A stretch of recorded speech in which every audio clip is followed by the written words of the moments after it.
Welcome to the course on Introduction to Electrical Engineering. We will have a lecture 33 today on direct current machines part 1. Well, starting with the outline of this presentation with the introduction, working principle and construction.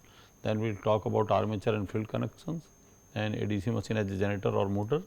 Then calculation of electromagnetic force generated in an armature winding. Then we will talk about of course exercise and numerical analysis. The coming to as the introduction part, the direct machine or we call it in short DC machine is not as widely used today as it was in the past, and it is still used as a drive motor especially at low power level.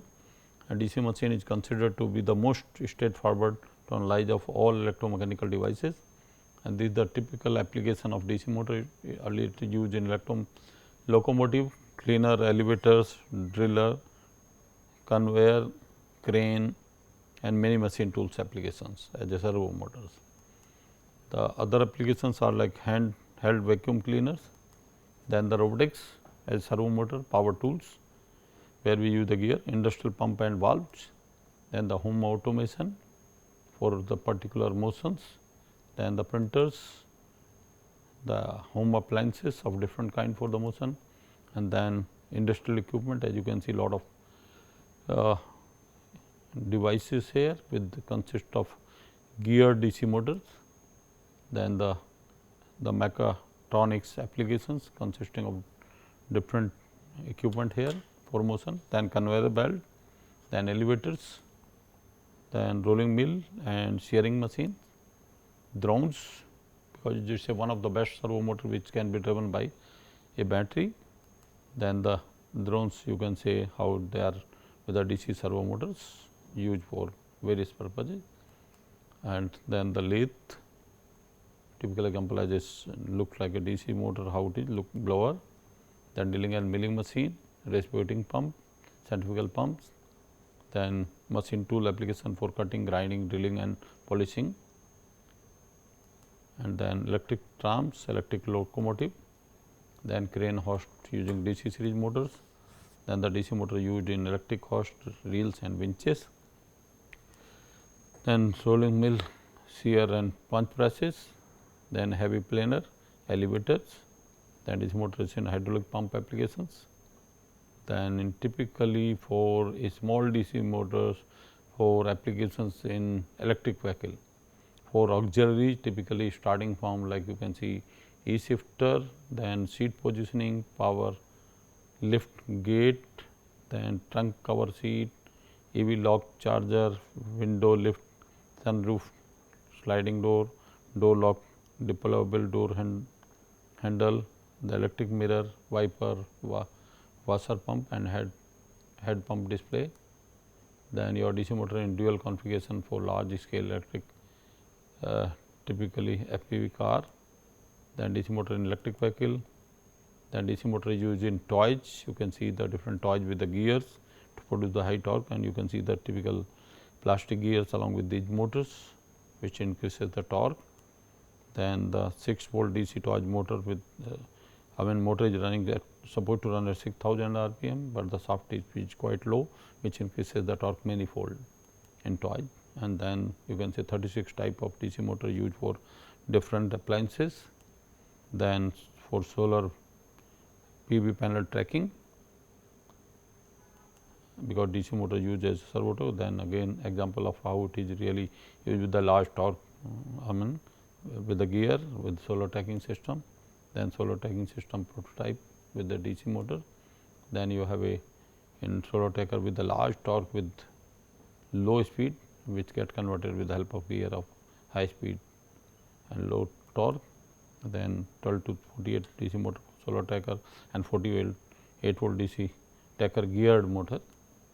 Then the high IP class DC planetary gear motor for solar tracking system, industrial brushed DC motors, then the cross section view of DC machine. As you can see here different parts of it which consist of armature on the rotor, winding on the rotor, then you have a commutator and typically commutator and brushes, and of course the field winding on stator and the body parts, different body parts. then how can look into the construction different parts, and finally commercial shapes of the DC machine of different ratings and different sizes. Then this is the virtually the you can call it rotor of DC motor, which consists of armature. So, we have a thick you can say laminations of the in which the winding is put, double layer winding is normally put here, and we have it is connected to commutator surface on which we have a brushes, the brush with the spring holders which are mounted on the commutator surface. So, and of course, we have it both the side the ball bearing of this DC motor. This really you can call it the heart of the typically of DC motor, and we call it this armature of DC motor, which is on the rotor like. Then you can say stator, DC machine stator with the pole visible. So, it is a your projected poles with the winding on this and you have several winding like a series winding and shunt winding on stator, and this is typically commutator assembly and of different type of commutator assembly.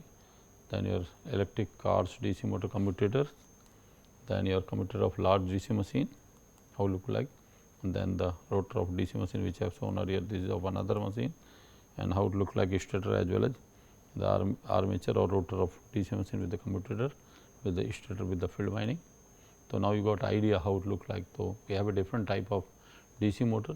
So, type of shunt motor speed is fairly constant and medium starting torque. So, these are used in blower and fans, centrifugal and reciprocating pumps, lathe machine, machine tools, milling machine and drilling machine, and series motor which have a high starting torque. Will not operate at no load because no load speed is dangerous and it give you variable speed. So, used in crest, horse, elevator, trolley, conveyor and electric locomotive where we need the high starting torque. And another is the commutative compound motor which give a high torque and no load condition normally and not allowed similar to series motor, and used in rolling mill, punches, shears, heavy player and elevator and differential compound. Speed increases, the load increases, not suitable for any practical application. And this is the classification how DC motors. So, you have a separately excited, self excited and palm magnet in place of field winding on stator. Then you have a shunt excited, series excited and compound with the cumulative and differential and long shunt and short shunt. So, coming to like a construction and working principle of this DC machine. So, we have here all different parts which have shown physical. So, you have a stator which have field winding, you have armature rotor with the armature winding with the shaft, and then you have end housing containing the bearing. So, now figure show the basic structure of the DC machine, and you have a projecting poles on with the field winding is there, then you have a armature here and the flux path is shown here as half the flux move to this way, half the flux move from this way. So, this is we call it the yoke, this is the shaft. So, this is armature core, the pole core, pole shoe, this is we call it pole shoe, and this is virtually the yoke and the field coils like. So, different parts of the DC machines are shown here. So, the machines have following important part: stator magnetic structure, yoke, poles, field coil, and rotor is armature, commutator and brushes.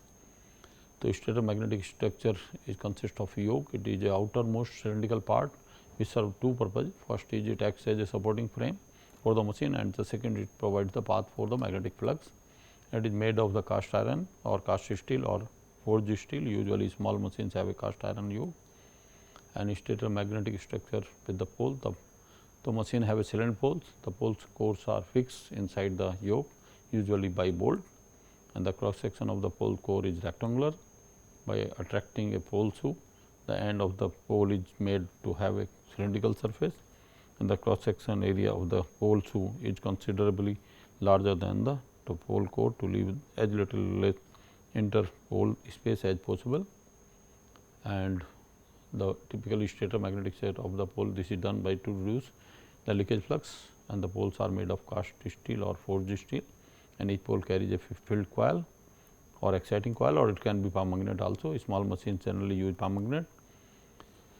Now, stator magnetic field with the field coils are wound on the pole cores and are supported by the pole shoe.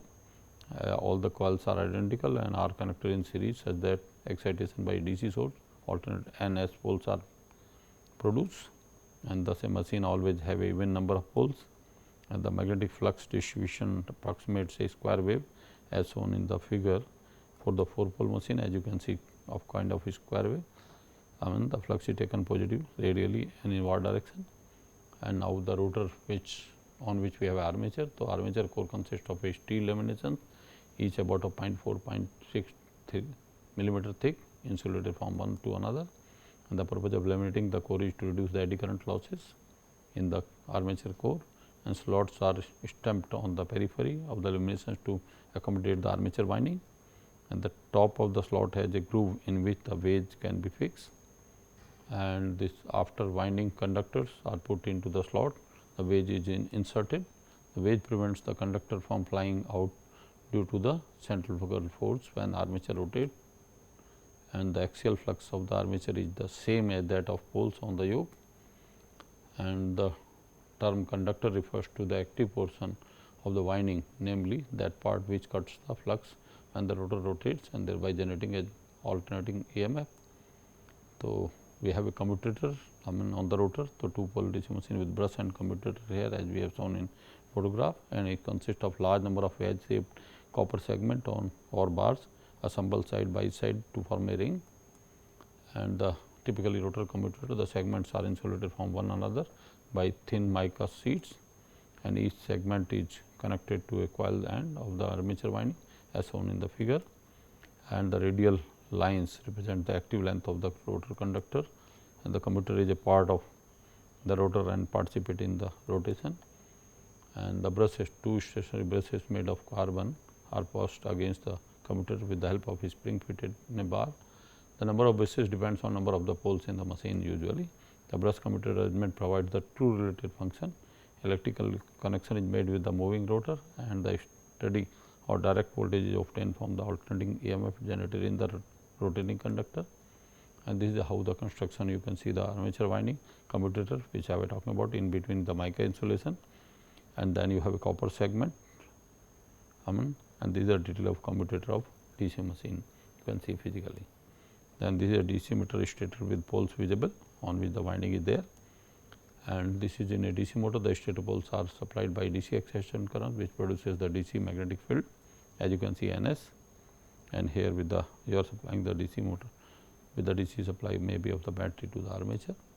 So, the rotor is supplied by a DC current through the brushes and commutator and coils, and the interaction of the magnetic field and the rotor current generates a force that drives the motor, and these are typically basic principle for different angles.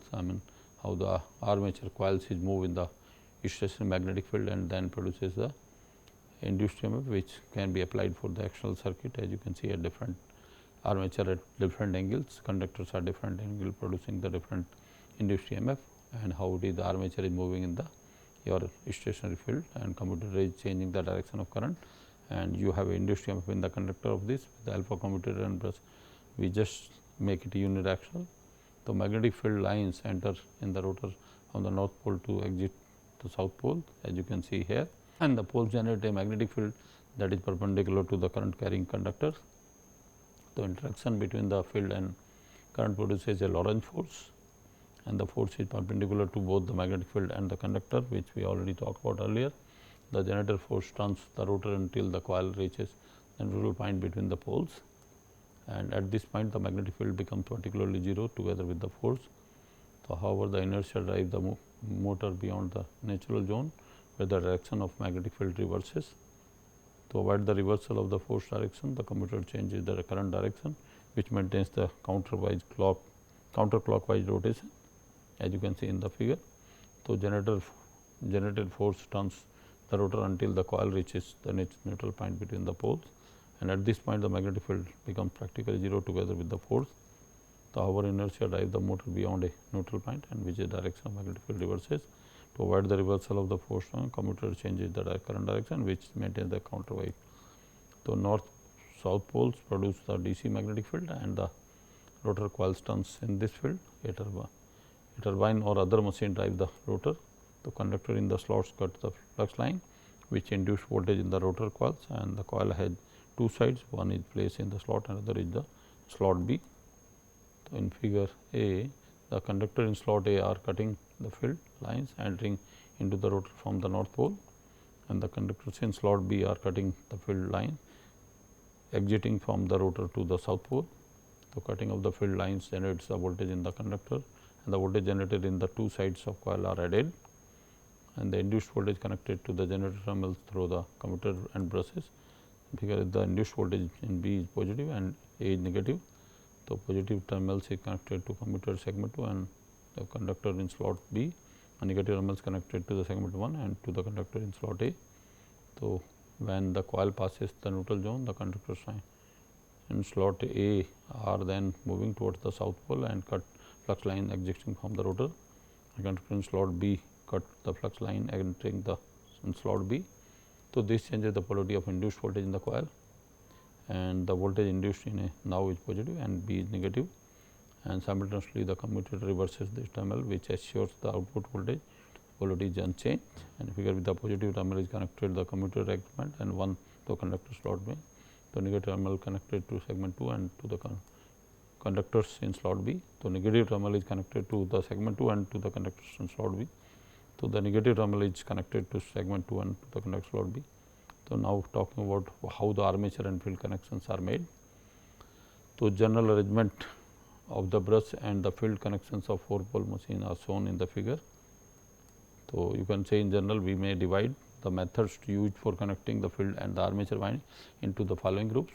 One is separately excited machine, the field winding being connected to a source of supply other than the armature of its own machine. The second is self excited machine, which may be subdivided into shunt wound machines. The field winding is being connected across the armature terminal, and series wound machine, the field winding being connected in series with the armature winding, and compound machines, a combination of shunt and series winding. Now, coming to calculation of induced electromagnetic force or EMF generated in the armature winding. So, the armature winding is rotated through one revolution. Each conductor cuts the magnetic flux emanating from all the N pole and also entering all the S poles. So, consequently, phi is the useful flux per pole in Webers, the entering or leaving the armature, P is the number of pole pairs, and Nr is the speed in revolution per minute. So, then time for one revolution 60 by Nr second, time taken by a conductor to move in one pole pitch Ag or 60 by Nr into 1 upon 2 pi P seconds, and therefore, average rate at which the conductor cuts the flux is phi equal to phi divided by 60 Nr into 1 upon 2 P, that become 2 pi Nr into P upon 60 Weber per second. The average EMF induced in each conductor is 2 pi Nr 60 Nr P upon 60 volts. If Z is the total number of armature conductor and C is the number of parallel paths through winding between positive and negative brushes. So, 2 for wave winding and 2 P for lap winding. So, that is Z upon C equal to number of conductor in series in each path. So, the brushes are assumed to be in contact with the segment connected to the conductor in which the no EMF is generated, and the EMF generated in each conductor while the is moving in position of 0 EMF, where is as shown in the curve OCD. The number of conductor in series in each of the parallel path between the brushes remains practically constant. So, hence the total EMF brushes is average EMF per conductor into number of conductor in series per path. So, that is equal to 2 pi Nr P upon 60 into Z upon C, or E equal to 2 Z upon C into Nr P upon 60 into 5 volt. So, that is the induced, you can call it induced voltage in the machine like typically. So, now coming to armature reaction. Armature reaction, a 2-pole armature winding of a DC machine shown here, and field current, if field is a current is alone, then how the flux is set up and crosses the armature conductor, and then armature current alone, then how the your flux is produced by armature conductor, and when both are excited, field and armature currents are there, then how it is a you get the field get distorted because of armature flux or armature excitation. The armature reaction, the effect of armature impedance upon the value and the distribution of magnetic flux entering and leaving the armature core. And consider the 2-pole machine having armature with the 8 slots and 2 conductor per slot as shown in the figure. The curved line between the conductor and the commutator segment represent the front end connections of the armature winding, and those outside the armature represent the back end of this of 2-pole machine, and brushes A and B are placed, they are making contact with the conductor which are moving midway between the poles and have therefore induced EMF in them. So, if armature move anticlockwise, the direction of the EMF generated in the various conductor is opposite to that of current which are indicated in figure by the dots. So, distribution of flux when there is no armature current, the flux line is gap being practically readily and uniformly distributed.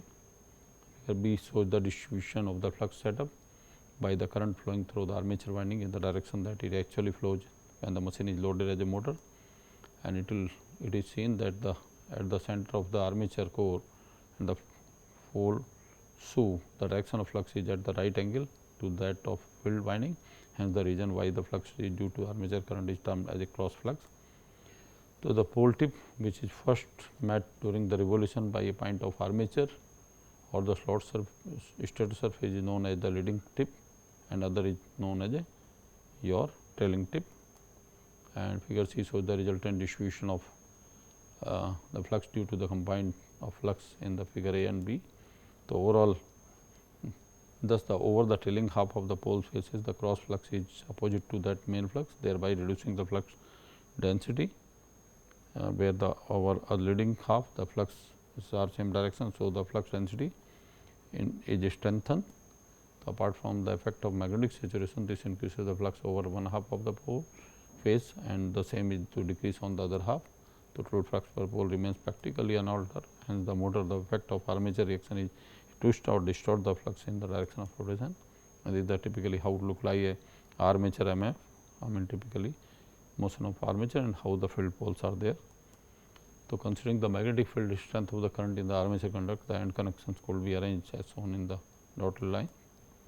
Since the conductor are assumed to be distributed uniformly around the armature periphery, the distribution of EMF is represented by the chain dotted figure, and this is like when you have only the field excitation, and when you have both excitation, how the net flux because of armature reaction it get distorted.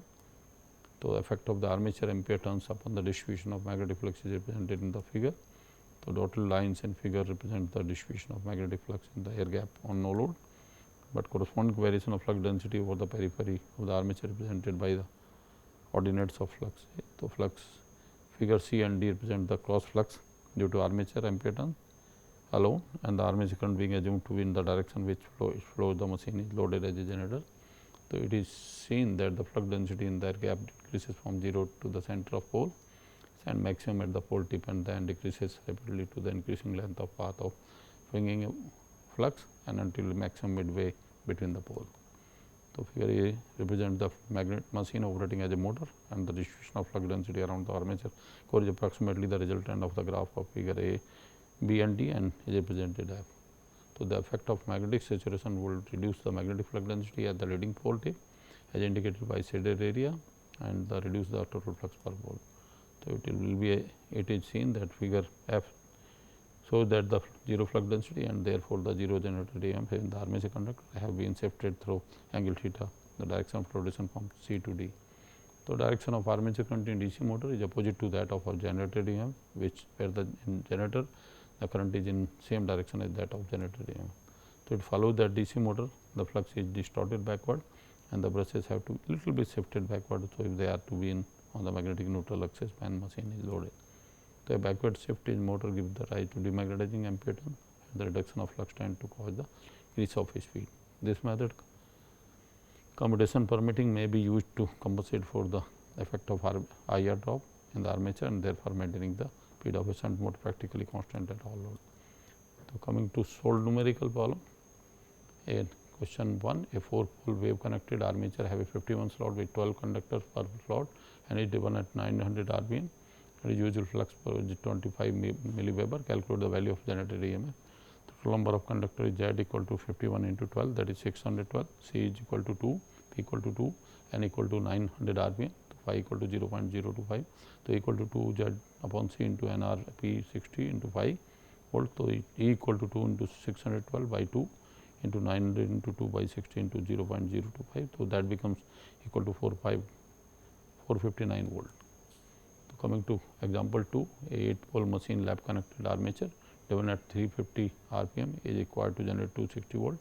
The usual flux per pole is about 0.5 Weber. If the armature has 120 slots, calculate the suitable number of conductor per slot. So, for 8-pole winding, C equal to 8 and C equal to 2 upon ZC to NR P by 60 into 5. So, 260 into 2 Z upon 8 into 350 into 4 by 16 to 0.05. So, Z comes 890 and the number of conductor per slot will be 890 by 20, that is 7.4 approximately. This value must be even number. So, hence the 8 conductors are per slot will be suitable. So, since this arrangement involved a total 8 into 120 960 conductor and since the flux is 0.05 Weber per pole with 890 conductors gave 260 volt, then with 960 conductor the same EMF flux will be 0.05 into 890 by 960, that becomes 0.0494 Weber per pole. Coming to example 3, an 8 pole lap connected DC generator have a 960 conductor, a flux of 40 milliweber per pole and is driven at 400 rpm. Find open circuit EMF. The solution is open circuit EMF is E equal to P phi Zn upon 60A.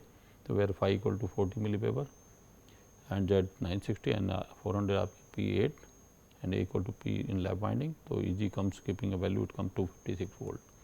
Coming to example 4, a 4 pole seat DC machine having a 500 wave connected wound conductors and running at 1000 rpm. The flux per pole is 30 milliweber. What will be the voltage induced in the armature winding? So, here P equal to 4, A equal to 2 being a wave wound, Z equal to 728, N equal to 1800, phi equal to 35 milliweber and putting a generator voltage E Z equal to P phi Z upon 68. So, putting value 35 into 10 power minus 3 into 728 into 1800 4 into 4 by 16 to 2, that becomes 1528.8 volt.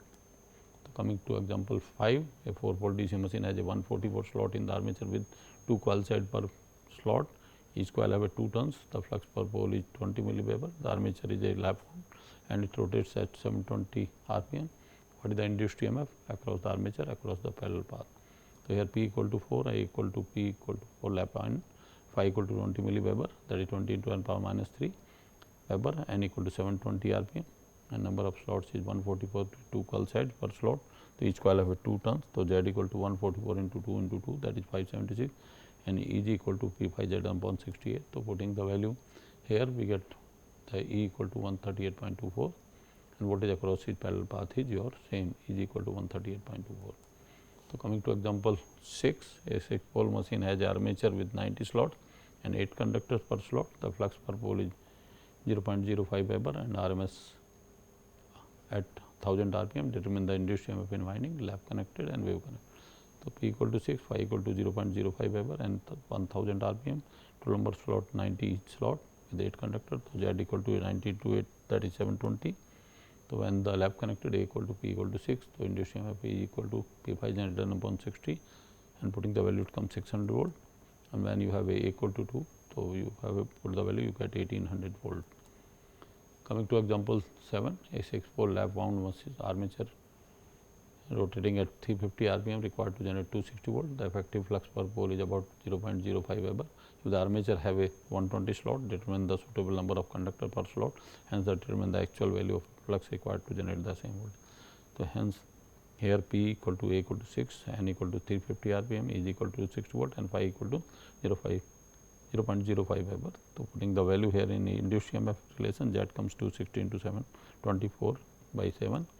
So, number of conductors comes Z over number of slots, that is 260 into 24 into 7 upon 120. This comes 7.43, that becomes we have to take integer, that is 8. So, now for 8 conductor per slot, that becomes Z into 120 into 8, 960 and actual value of flux required will be phi equal to E into 60 upon Z N P. So, it comes 0.0464 Weber. Coming to example 8, the EMF generated 4 pole DC generator is 400 volt. When the armature is driven at 1200 rpm, calculate the flux per pole if wave wound generator has 13 inch slot having 16 conductor per slot. The induced EMF P equal to P phi Z upon 60, where the P equal to 4 and is equal to 400, N equal to 1200, Z equal to 39 to 16, that is 624, A equal to 2 with the wave winding. The flux per pole is E g upon into 60 upon Z N P. Putting the value it comes 0.016 Weber or 60 milliweber. So, example 9, the armature of DC machine has a resistance of 0.10 ohm and connected to 50 volt supply. Calculate the generated EMF when running as a generator giving 80 ampere, as a motor taking 60 ampere. The voltage drop due to the armature resistance is 8 into 0.1, that is 8 volt. From the equation equal to V upon plus IRA, so generator voltage is 250 plus 8, that is 258. When voltage due to armature resistance the motor 20 into 0.66 volt. So, from equation V equal to E plus IRA. So, generator induced 250 minus 6, that is 244 volt in case of motor. The example coming to 10, calculate the voltage induced in volt in the armature winding of a 4-pole lap wind DC machine having 728 active conductor and running at 1800 rpm. The flux per pole is 30 milliweber. So, because armature is lap wind, P equal to A, so E equal to P by Z n upon 60A. Putting the value, it comes 655.2 volt. Now, there are some unsolved example which you can solve in the same manner, and these are the references from which we develop this material of this lecture, and thank you very much.